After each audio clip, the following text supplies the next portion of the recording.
नमस्कार, बहुत बहुत स्वागत है आपका। सुदर्शन न्यूज देख रहे हैं आप। आपके साथ मैं हूं विकास ब्रजेश सक्सेना। रात के 9 बज चुके हैं और यह समय है पसंदीदा आपके शो जनमत का। एकमात्र ऐसा शो जहां पर आप हर खबर पर पोल के माध्यम से भाग ले सकते हैं। सोशल मीडिया प्लेटफॉर्म एक्स पर जाकर आप वहां अपना वोट भी कर सकते हैं। तो नतीजे हम आपको दिखाते हैं जनमत में, जहां हर खबर पर आपकी राय हम आपको दिखाते हैं।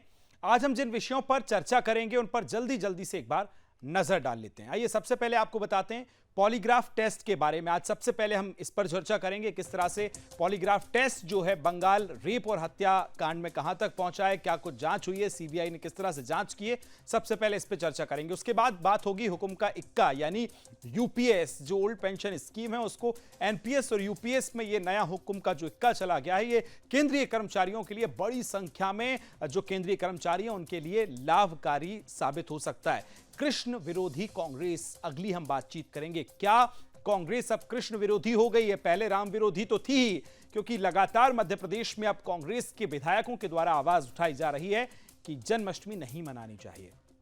कांग्रेस को शांति नापसंद है, अगली इस पे भी बातचीत करेंगे। अब ऐसा हम क्यों कह रहे हैं? क्योंकि कांग्रेस के नेता जब पहुंचे हैं जम्मू कश्मीर में, तो जो 370 के बाद शांति वहां व्याप्त हुई है, उसे हटाने की साजिशें, उसे हटाने की कोशिशें जो हैं वो भी हो रही हैं। और आखिरी में बात करेंगे पाक को मोदी की ना। जी हां, क्योंकि जिस तरह से सोवियत संघ की बैठक होने वाली है और उसमें यह पाकिस्तान उम्मीद लगाए बैठा था कि भारत के प्रधानमंत्री नरेंद्र मोदी वहां पहुंचेंगे, तो यहां से ना कर दिया गया है, नहीं जा रहे हैं। हालांकि कोई प्रतिनिधि मंडल की तरफ से कोई व्यक्ति जा सकता है, लेकिन प्रधानमंत्री ने साफ तौर से कह दिया है कि वो नहीं पाकिस्तान जाएंगे। इन तमाम विषयों पर करेंगे चर्चा। सबसे पहले बात करते हैं केंद्र सरकार को जो न्यू पेंशन स्कीम यानी कि एनपीएस की हम बात करें, तो उसकी जगह यूनिफाइड पेंशन स्कीम को लाने का फैसला अब केंद्र सरकार ने कर लिया है। सरकार का कहना है कि यूपीएस यानी यूनिफाइड पेंशन स्कीम को अगले 1 अप्रैल से लागू कर दिया जाएगा।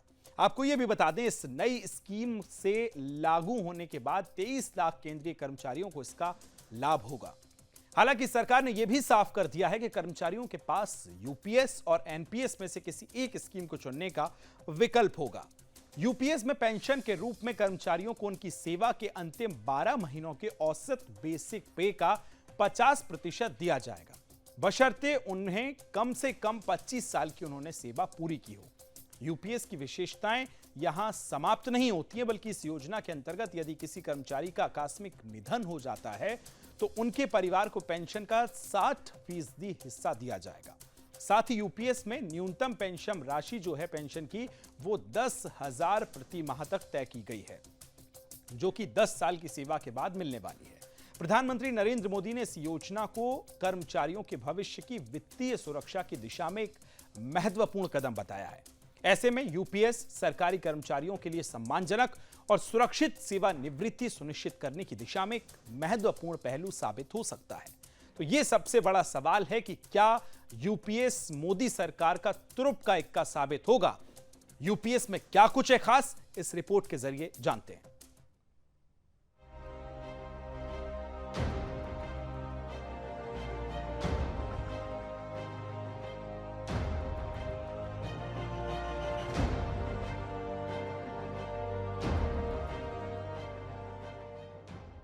हाल ही में भारत सरकार ने यूनिफाइड पेंशन स्कीम की घोषणा की है, जो नेशनल पेंशन सिस्टम यानी कि एनपीएस और ओल्ड पेंशन स्कीम यानी कि ओपीएस का एक बेहतर विकल्प है।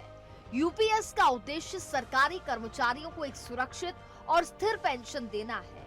ये योजना 1 अप्रैल 2025 से लागू होगी और ये लगभग 23 लाख सरकारी कर्मचारियों को लाभ पहुंचाएगी। केंद्रीय सूचना एवं प्रसारण मंत्री अश्विनी वैष्णव ने इस योजना को लेकर कहा कि इससे 23 लाख केंद्रीय कर्मचारियों को फायदा होगा। साथ ही उन्होंने कहा कि अगर राज्य सरकारें भी इस योजना से जुड़ जाते हैं तो लाभार्थियों की संख्या बढ़कर 90 लाख हो जाएगी।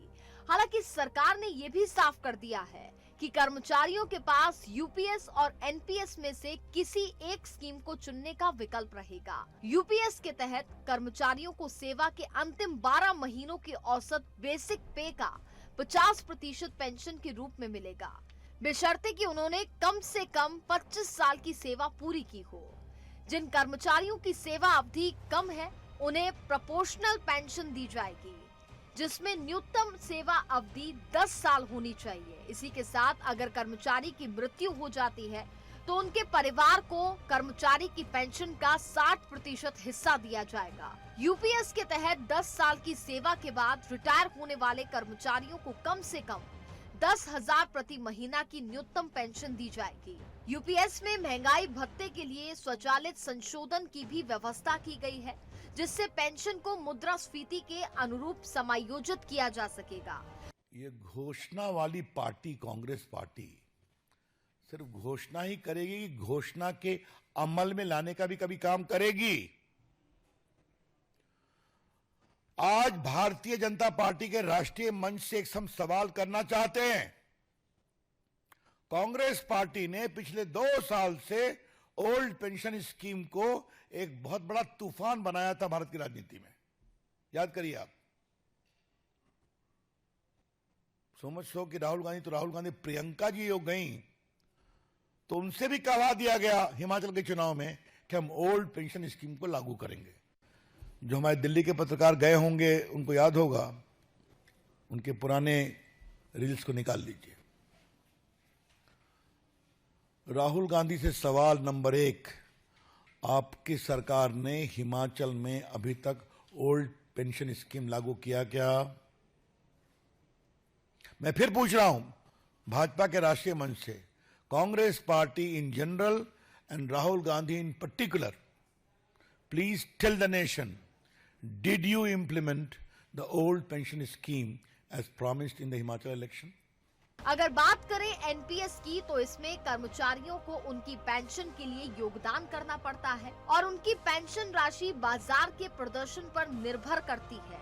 इसमें पेंशन की कोई गारंटी नहीं होती है। हालांकि जिन कर्मचारियों ने नई पेंशन स्कीम को पहले ही स्वीकार कर लिया है वह भी यूपीएस योजना में शामिल हो सकते हैं, लेकिन इन कर्मचारियों को एक स्कीम से दूसरे में स्विच करने का मौका एक बार ही मिलेगा। वो एक बार के बाद ऐसा नहीं कर पाएंगे। केंद्रीय मंत्री अश्विनी वैष्णव ने बताया कि पुरानी पेंशन योजना समाप्त होने के बाद रिटायर होने वाले कर्मचारियों को भी इसका लाभ मिलेगा। इन सबसे पहले ओपीएस यानी ओल्ड पेंशन स्कीम में कर्मचारियों को आखिरी प्राप्त वेतन का 50% पेंशन के रूप में मिलता था, लेकिन ये योजना वित्तीय रूप से स्थिर नहीं मानी गई थी और इसे समाप्त कर दिया गया था। यूपीएस को एनपीएस और ओपीएस का मिश्रण भी माना जा रहा है, जिसमें ओपीएस की स्थिरता और एनपीएस का लचीलापन दोनों को शामिल किया गया है। ऐसे में ये योजना सरकारी कर्मचारियों के भविष्य को सुरक्षित करने के लिए एक बड़ा कदम साबित हो सकता है। Bureau report, Sudarshan news.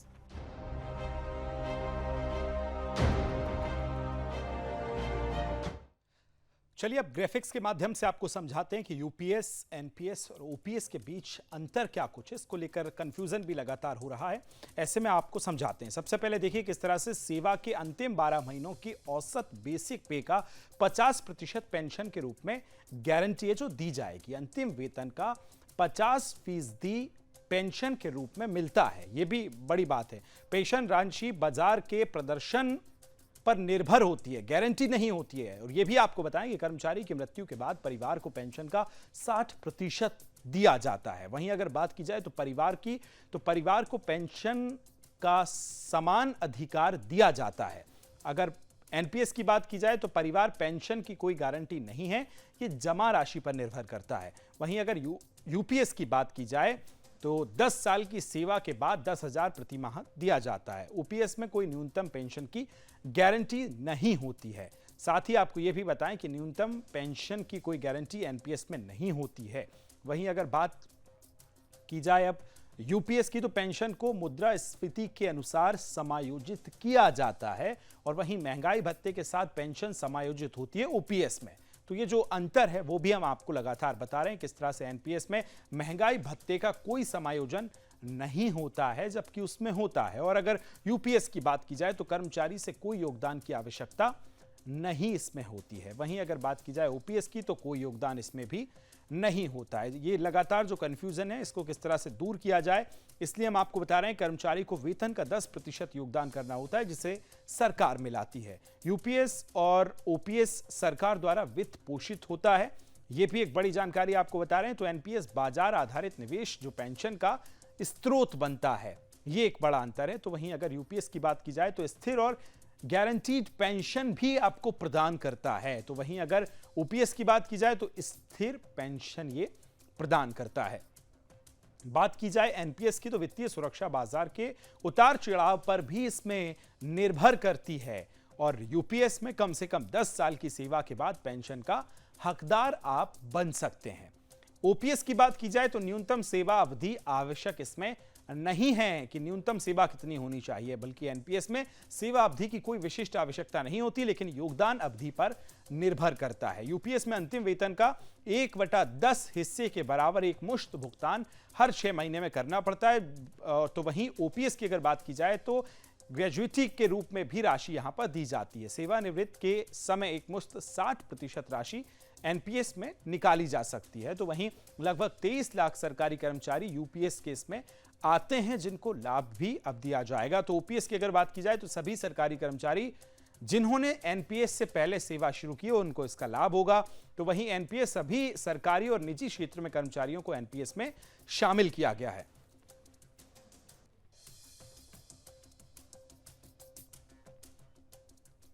तो जो सवाल हमने सबसे पहले रखा था कि जो एनपीएस ओपीएस अभी आया है ये हुक्म का इक्का साबित होगा कि नहीं, इसके लिए हमने बीजेपी का हुक्म का सिक्का साबित होगा जब पोल किया तो उसके जो परिणाम आए वो भी आपकी टेलीविजन स्क्रीन पर हम दिखा रहे हैं। जो हां से सहमत हैं वो 70% लोग हैं, बल्कि जो ना से साबित हैं वो जो सहमत हैं वो 30% की उनकी संख्या मानी जाती है। तो इससे आप समझ सकते हैं कि किस तरह से बीजेपी के लिए ये हुक्म का इक्का साबित होगी। चलिए अब आगे बढ़ेंगे इस विषय पर। देश भर में साथ साथ हमारी भी नजर लगातार इस विषय पर बनी हुई है जिसकी हम बात करने वाले हैं। हम बात कर रहे हैं कोलकाता के आरजीकर रेप और मर्डर हत्याकांड की, यानी कि बंगाल के एक हॉस्पिटल की वो हॉरर स्टोरी जिसका सच अभी तक पूरी तरह से सामने नहीं आया है। इसी बीच प्रधानमंत्री नरेंद्र मोदी ने आज महिलाओं के खिलाफ अपराध के मामलों में सख्त कार्रवाई का आश्वासन दिया है। पीएम मोदी ने कहा कि महिलाओं की सुरक्षा बहुत महत्वपूर्ण है। मैं एक बार फिर से हर राज्य सरकार से कहूंगा कि महिलाओं के खिलाफ अपराध अक्षम्य है, चाहे अपराधी कोई भी हो उसे बख्शा नहीं जाएगा। साथ ही उन्होंने कहा कि दोषी कोई भी हो वह बचना नहीं चाहिए, उसको किसी भी रूप में मदद करने वाले बचने नहीं चाहिए। अस्पताल हो, स्कूल हो, दफ्तर हो या फिर पुलिस व्यवस्था, जिस भी स्तर पर लापरवाही होती है सबका हिसाब होना चाहिए। ऊपर से नीचे तक मैसेज एकदम साफ जाना चाहिए, ये पाप अक्षम्य है। महिलाओं पर अत्याचार करने वालों को कड़ी से कड़ी सजा देने के लिए हमारी सरकार कानून को भी लगातार सख्त कर रही है। आपको बता दें कि ये संवेदनशील मामला सुप्रीम कोर्ट में चल रहा है, जिसकी जांच सीबीआई कर रही है। जांच प्रक्रिया बीच ही आरोपी संजय का आज पॉलीग्राफ टेस्ट भी हो गया है। वहीं सीबीआई ने आज संदीप घोष के घर पर कई ठिकानों पर छापा भी मारा है। सीबीआई टीम आज सुबह जब घोष के घर पहुंची तो परिवार वालों ने 1 घंटे 15 मिनट तक यानी 1.25 घंटे तक दरवाजे नहीं खोले। इसी बीच हैरानी की बात यह भी है कि संजय ने जेल प्रशासन से सोने की इजाजत मांगी है। उसने कहा है कि पिछले 2 सप्ताह से कोलकाता पुलिस और सीबीआई की लगातार पूछताछ के बाद वह थक गया है। लेकिन इस बंगाल की हॉरर सीरीज में हमारे भी कुछ सवाल हैं कि आखिर इस चीरहरण में दुशासन कौन है, क्या इसका पता लग पाएगा? करेंगे इसी पर चर्चा, लेकिन उससे पहले एक छोटी सी आपको रिपोर्ट दिखाते हैं, फिर जो पोल सर्वे हमने किया है वो भी आपको दिखाएंगे। कोलकाता के आरजीकर मेडिकल कॉलेज में ट्रेनी डॉक्टर से रेप और मर्डर के आरोपी संजय का आज पॉलीग्राफ टेस्ट किया गया। एक दिन पहले 24 अगस्त को आरजी मेडिकल कॉलेज के पूर्व principal Sandeep Ghosh, 4 fellow doctor और एक वॉलंटियर का भी पॉलीग्राफ टेस्ट किया गया। वहीं सीबीआई ने आज संदीप घोष के घर छापा मारा।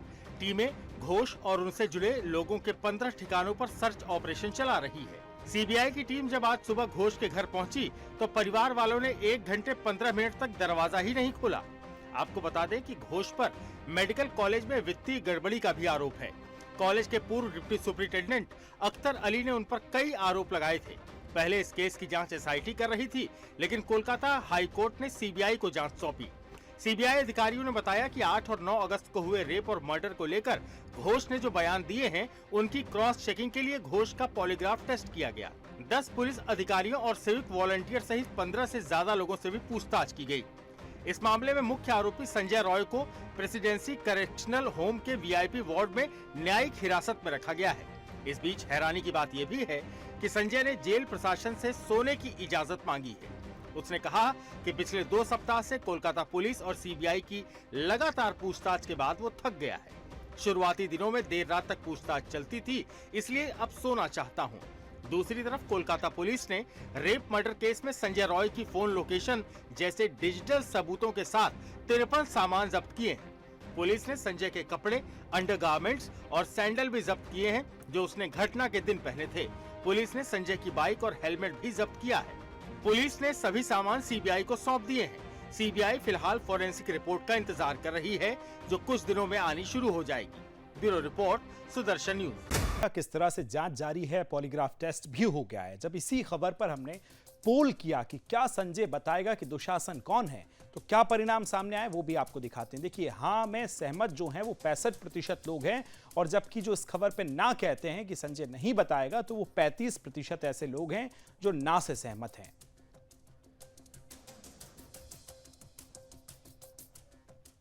तो कोलकाता रेप मर्डर मामले में जहां एक और सीबीआई सक्रिय है, तो वहीं पश्चिम बंगाल के अलीपुरद्वार में एक शिक्षक परिमल डे ने 2019 में पश्चिम बंगाल सरकार को प्राप्त बंग रत्न से को लौटाने का फैसला किया है। यह फैसला उन्होंने प्रशिक्षु डॉक्टर्स के बलात्कार और हत्या के मामले में सीएम ममता बनर्जी के रवैये से असंतुष्ट होने के कारण लिया है।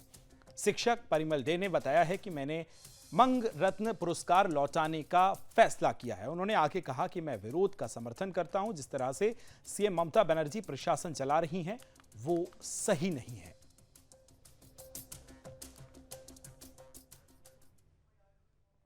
बंग रत्न वापस करने के लिए सिद्धांत तो मैंने ले लिया। इसी के चलते कि सारा बंगाल में और बंगाल के बाहर में भी जनगर्जन शुरू हुआ।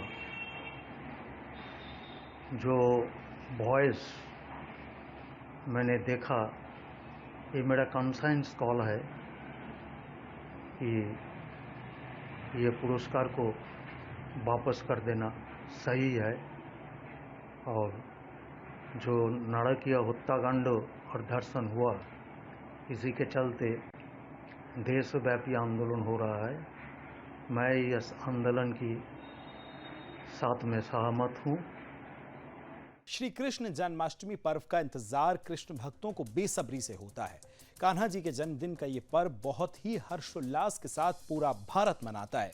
इसे गोकुलाष्टमी या कृष्ण अष्टमी भी कहा जाता है। जन्माष्टमी के अवसर पर महाराष्ट्र और गुजरात में दही हांडी उत्सव का विशेष आयोजन भी होता है। इस परंपरा के अनुसार लोग ऊंचाई पर बंधी हुई मटकी को तोड़ते हैं। ये खेल श्री कृष्ण की माखन चोरी की लीलाओं का प्रतीक है। वहीं नोएडा में जन्माष्टमी को लेकर लोगों में किस तरह से उत्साह नजर आ रहा है, हमारी संवाददाता मीनाक्षी श्रीयान की ये रिपोर्ट देखिए। जन्मदिन पर आप देख सकते हैं कि किस तरीके से महिलाएं यहाँ पे एक्साइटेड है। मेहंदी लगाई जा रही है दोनों हाथों में। और अब हम इनसे बात करते हैं। आपका नाम क्या है? हाँ जी, शिवानी।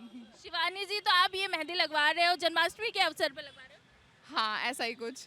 अपने घर पे सबसे ज्यादा कौन से कृष्ण भगवान के बारे में सुना है? सुदर्शन चक्र वाले। वो ज्यादा भक्त हैं कृष्ण भगवान के, जिनके घर पे स्थापित भी हो रहे हैं। चलिए हम बात करते हैं। इनके घर पे कृष्ण भगवान स्थापित हैं। आप बताइए कौन से कृष्ण भगवान स्थापित है? बंसी बजैया या सुदर्शन चक्र? लड्डू गोपाल जी। लड्डू गोपाल जी। हाँ जी। आपको नहीं लगता कि देश में इस वक्त सुदर्शन चक्र वाले कृष्ण भगवान की जरूरत है, जिस तरीके से महिला असुरक्षित है? एग्जैक्टली, मैं तो यही चाहती हूँ कि वो जल्दी आए। चाहते हैं कि सुदर्शन चक्र चले जल्दी? I am just waiting for कल की अवतार की। लोग वेट कर रहे हैं कि कल की अवतार हो, तो मैं चाहती हूँ कि वो जल्दी से हो। लेकिन आपको नहीं लगता कि कल की अवतार के इंतजार से बेहतर है कि महिला ही उतनी सशक्त हो जाए? हाँ जी, बिल्कुल जरूरत है। एग्जैक्टली, बहुत ज़्यादा ज़रूरत है। और आपको नहीं लगता कि हमारी शिक्षा में गीता का सार होना जरूरी है? हाँ जी, होना। हमें तो पता है, आदि मतलब लोगों को नहीं पता होता, जिन लोगों को नहीं पता प्रॉपर। और आजकल मतलब लोगों की लाइफस्टाइल इतनी बिजी हो गई है कि उनको गीता के बारे में नहीं पता। बेसिक सी चीज़ें हैं जिनको हमारे मतलब मुझे लगता है कि इंडिया के लोगों को पता होना चाहिए कि गीता में क्या था, क्या श्लोक्स थे, हर चीज़ के बारे में उन्हें पता होना चाहिए। ऐसे व्रत रखते हैं और खूब उन्हें नहलाते हैं, अच्छे से और उन्हें पहनाते हैं, भजन कीर्तन करते हैं और सब बड़े खुशी से इंतजार करते हैं, फिर आरती करते हैं। ऐसी खुशियाँ मनाते हैं और अच्छा लगता है, सब इकट्ठा पहन ओढ़ के आते हैं और खूब भजन कीर्तन करते हैं। अब जो है बंसी बजैया श्री कृष्ण की जगह सुदर्शन चक्र वाले श्री कृष्ण को आ जाना चाहिए इस देश में। जिस तरीके से विधर्मी यहाँ पर तांडव करते हुए नजर आ रहे हैं, जिस तरीके से महिलाओं के साथ गलत चीज़ें होती हुई नजर आ रही हैं। ऐसा है कि ये सब चीज़ों को देखते हुए हर कोई चाहेगा तो यही कि ये सब चीज़ें रुकनी चाहिए, लेकिन सिर्फ ये चीज़ें ना अगर हर कोई सोचने लग जाए ना तो उन सुदर्शन वाले को भी आने की ज़रूरत नहीं है। इंसान खुद ही अपने आप को अपनी रक्षा भी कर सकता है और लोग अगर समझदारी से काम लेना तो जो ईश्वर है उसको मानकर भी पूरे देश की रक्षा हो सकती है। बढ़िया से भगवान जी बैठाते, उनकी झांकी बनाते और झूला पे बैठार के झुलाते। कृष्ण जन्माष्टमी हम लोग कृष्ण को जन्म के उत्सव पे मनाते हैं।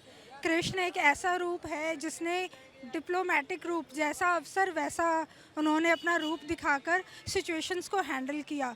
So for this time I believe कि हमें भी उनसे शिक्षा लेनी चाहिए और किसी को दंड देना एक समाधान नहीं हो सकता। हमारी जनरेशन का हृदय परिवर्तन बहुत ज़रूरी है।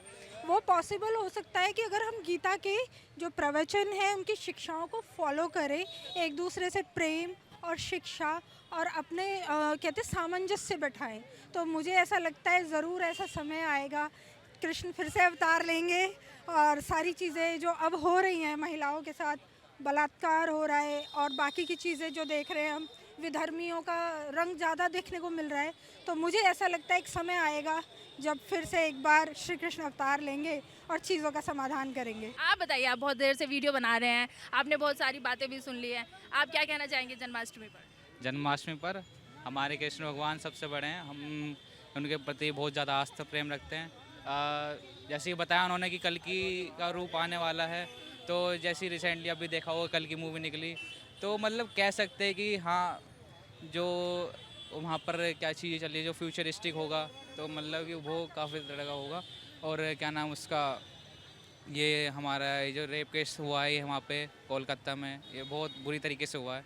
इस तरीके से जो आजकल ये बहुत कॉमन हो गया, रेप अलग अलग राज्य में हो रहा है, लेकिन जो अलग मतलब कि जो हैवानी से हुआ बहुत तरीके से हुआ है और मतलब कि उसे एक्सप्लेन नहीं कर सकते जिस तरीके से वो रेप करा गया है।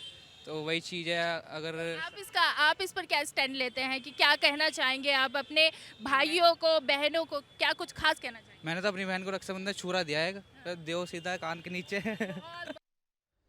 चलिए आगे बढ़ेंगे, बात करेंगे जम्मू कश्मीर में होने वाले विधानसभा चुनावों से पहले राजनीतिक दलों के बीच सियासी गतिविधियां तेज हो गई हैं। धारा 370 हटने के बाद घाटी में पहली बार विधानसभा चुनाव होने हैं। 10 साल पहले यहां 2014 में विधानसभा चुनाव हुए थे। इस बीच कांग्रेस और नेशनल कॉन्फ्रेंस यानी एनसी में हुए गठबंधन को लेकर बीजेपी लगातार सवाल उठा रही है। बीजेपी आरोप लगा रही है कि कांग्रेस और नेशनल कॉन्फ्रेंस ने मिलकर जम्मू और कश्मीर को अशांति और अराजकता में धकेलना शुरू कर दिया है। बता दें कि चुनावों को लेकर नेशनल कॉन्फ्रेंस ने घोषणा पत्र जारी किया है, जिसमें अनुच्छेद 370 की बहाली और राज्य का दर्जा देने की बात प्रमुखता से कही है। एनसी ने 19 अगस्त को इस घोषणा पत्र को जारी किया था, जिसमें धारा 370 के हटने के बाद सरकार लगातार आतंकवाद विरोधी अभियान में इधर जुटी हुई है। घाटी के बच्चे हाथों में पत्थर थामने की बजाय कलम थामे रहें, यह भी एक विचार है। किस तरह से वहां भी माहौल है, इस रिपोर्ट में आपको दिखाते हैं।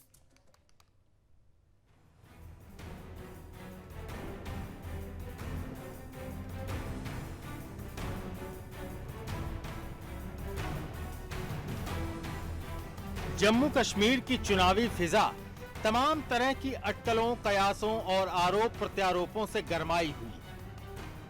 एक तरफ नेशनल कॉन्फ्रेंस और कांग्रेस के गठबंधन में तालमेल नहीं बैठता दिख रहा था, तो दूसरी तरफ पीडीपी की महबूबा मुफ्ती ने गठबंधन में सशर्त शामिल होने की बात कहकर कहानी में नया ट्विस्ट ला दिया। बीजेपी पहले से ही कांग्रेस एनसी के गठबंधन की मंशा पर सवाल दाग रही थी। ऐसे में महबूबा के दृष्टिकोण से गठबंधन की नए विकल्पों की सुगबुगाहट भी शुरू हो गई, क्योंकि सीट शेयरिंग को लेकर उठा क्लैश टूट का कलेश बन चुका है। इधर नेशनल कॉन्फ्रेंस के अध्यक्ष फारूक अब्दुल्ला ने गुरुवार को कांग्रेस के साथ गठबंधन का ऐलान किया। इसके बाद उन्होंने कई घोषणाएं की। इन घोषणाओं को लेकर बीजेपी ने कांग्रेस को घेरा। जम्मू कश्मीर के केंद्र शासित प्रदेश बनने के बाद यहां पहली बार विधानसभा चुनाव हो रहे हैं। 18 सितंबर को पहले चरण की वोटिंग होगी। जम्मू कश्मीर में नेशनल कॉन्फ्रेंस से गठबंधन पर बीजेपी ने कांग्रेस पर हमला बोला है, साथ ही कई सवाल उठाए। बीजेपी ने कहा कि सत्ता पाने के लिए एक अपवित्र गठबंधन बना है। दरअसल गुरुवार को नेशनल कॉन्फ्रेंस के अध्यक्ष फारूक अब्दुल्ला ने कांग्रेस के साथ गठबंधन का ऐलान किया था।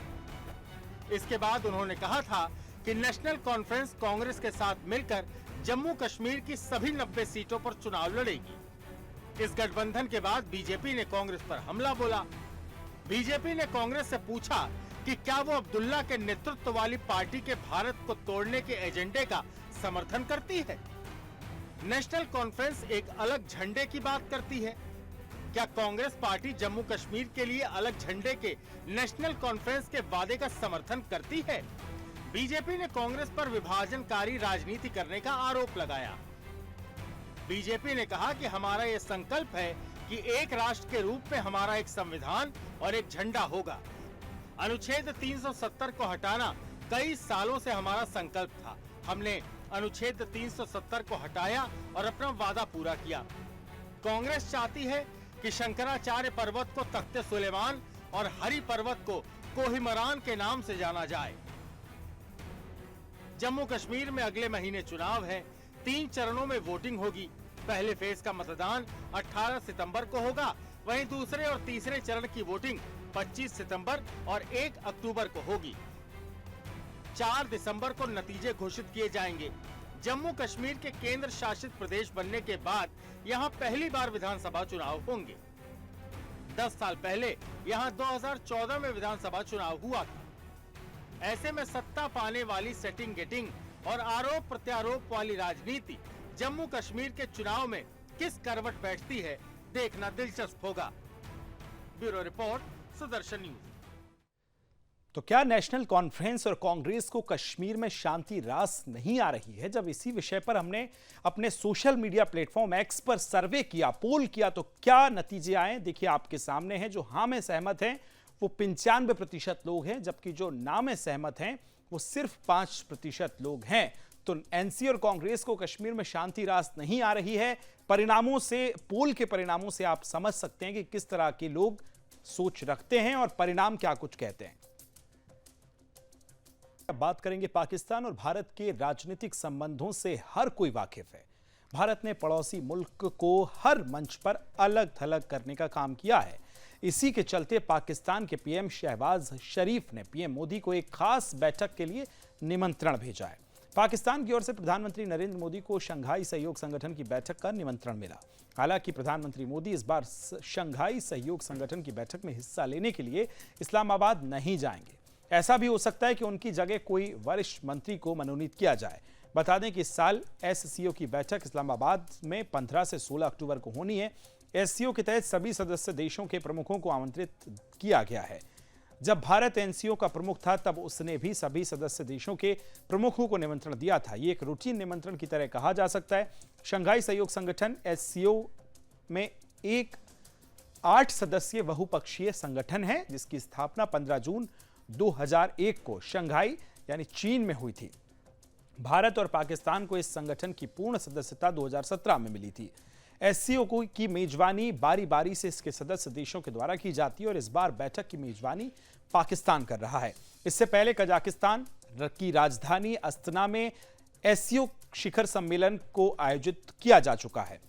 उस दौरान भारत का प्रतिनिधित्व विदेश मंत्री एस जयशंकर ने किया था। चूंकि पीएम मोदी ने की फैन फॉलोइंग हर जगह इतनी है, तो पाकिस्तान में भी मोदी प्रशंसक और उनके फैन होना तो लाजमी है। पर फिलहाल पीएम मोदी पाकिस्तान नहीं जाने वाले। इसी को लेकर पाकिस्तान से कई मिले जुले और पॉजिटिव रिएक्शन भी अब सामने आ रहे हैं, वो भी आपको दिखा देते हैं।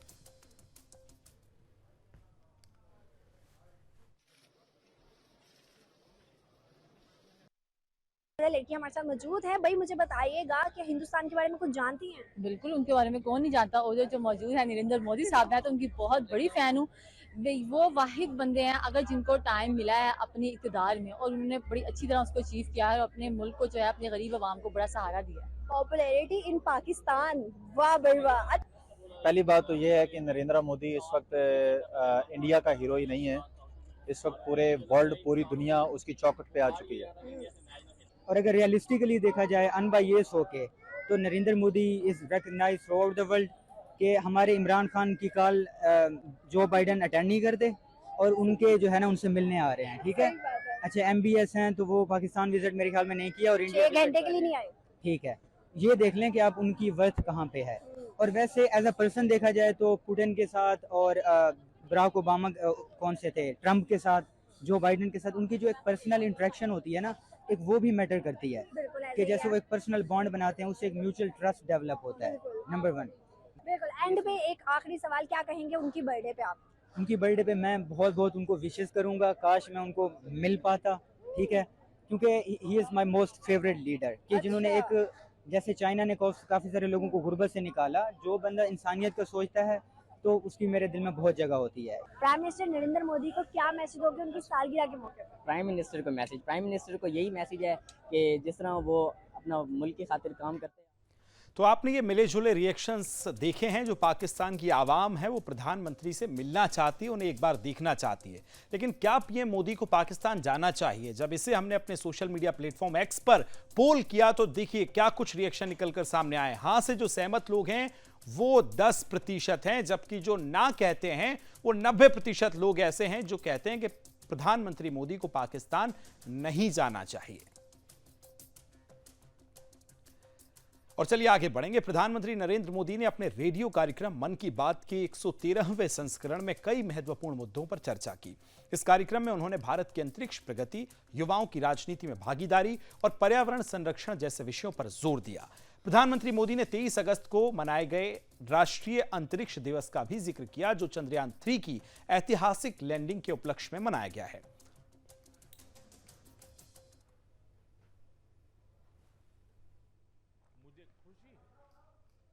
आज हमारे देश में कई सारी स्टार्टअप टीम भी पर्यावरण को बढ़ावा देने के लिए ऐसे प्रयासों से जुड़ रही है। ई कॉन्शियस नाम की एक टीम है जो प्लास्टिक वेस्ट का उपयोग इको फ्रेंडली प्रोडक्ट्स बनाने में कर रही है। इसका आइडिया उन्हें हमारे पर्यटन स्थलों, विशेषकर पहाड़ी इलाकों में फैले कचरे को देख करके आया। ऐसे ही लोगों की एक और टीम ने इको कारी नाम से स्टार्टअप शुरू किया है। ये प्लास्टिक वेस्ट से अलग अलग खूबसूरत चीजें बनाते हैं। साथियों, टॉय रिसाइकलिंग भी ऐसा ही एक और क्षेत्र है जिसमें हम मिलकर काम कर सकते हैं। प्यारे देशवासियों, इंसानों और जानवरों के प्यार पर आपने कितनी सारी फिल्में देखी होगी, लेकिन एक रियल स्टोरी इन दिनों असम में बन रही है। असम में तिनसुकिया जिले के एक छोटे से गांव बारेकुरी में मोरान समुदाय के लोग रहते हैं और इसी गांव में रहते हैं हुलॉक गिबन, जिन्हें यहां होलो बंदर कहा जाता है। हुलॉक गिबन्स ने इस गांव में ही अपना बसेरा बना लिया है।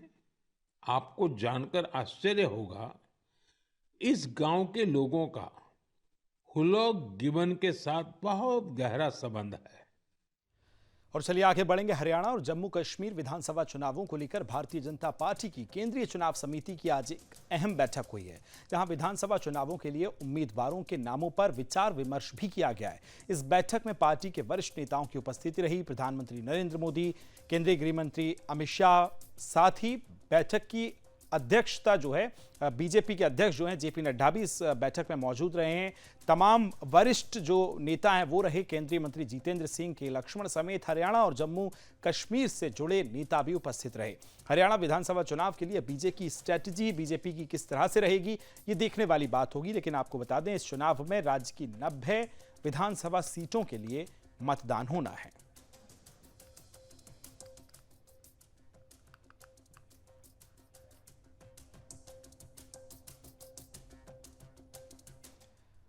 हरियाणा और जम्मू कश्मीर में विधानसभा चुनाव के बीच भारतीय जनता पार्टी दिल्ली में भी खुद को मजबूत करने में लगी है। पार्टी ने दिल्ली में आम आदमी पार्टी के 5 पार्षदों को खुद के साथ मिला लिया है। बता दें कि आम आदमी पार्टी के 5 पार्षद ने आज दिल्ली में भारतीय जनता पार्टी की सदस्यता ली है। इनमें से रामचंद्र पवन सहरावत, मंजू निर्मल, सुधंगा विधूड़ी और ममता पवन भी इसमें शामिल हैं।